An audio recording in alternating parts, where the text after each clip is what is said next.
The most important thing I could tell you right now while you're watching this video is that if you buy a car or lease a car, develop a relationship with the service advisor. Your service advisor should be next to your best friend at the dealership. Because if something goes wrong with your car and you trust that service advisor and they're very knowledgeable and honest, that means that they'll give you their best answer, or they'll give you the answer that you need to hear. If you have a long list of things that need to be done on your car, they'll tell you what's most important for you to get done right now. Especially if you don't have all the money to get all these, say, 5 or 6 things done. I'm gonna give you an example. I was talking to a customer. They don't live in the state. They actually live in Florida. Actually, it was my cousin.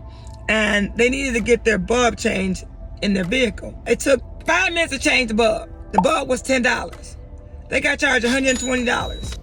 So how do you get charged that much? You know why you got charged that much? Because you didn't develop a relationship. You didn't develop a relationship with the service advisor. That's exactly what I told my cousin. You didn't develop a relationship with the service advisor. You know, they didn't tell you. They just saw money when you came in. You needed a quick service, so they wanted to make some quick money. So get this, quick service, quick money. If you need a quick service and you need it right now, if you have a relationship with that service advisor, they're going to look at you as, let me make a quick dollar. Let me make that quick money. Because you need the quick service, they're going to make a quick dollar or make some quick money. So develop that relationship with that service advisor after the sale, whether you're doing lease or purchase. Develop that relationship. That should be the most important person at the dealership after you buy or lease your car. Your salesperson is the first most important before the sale, right?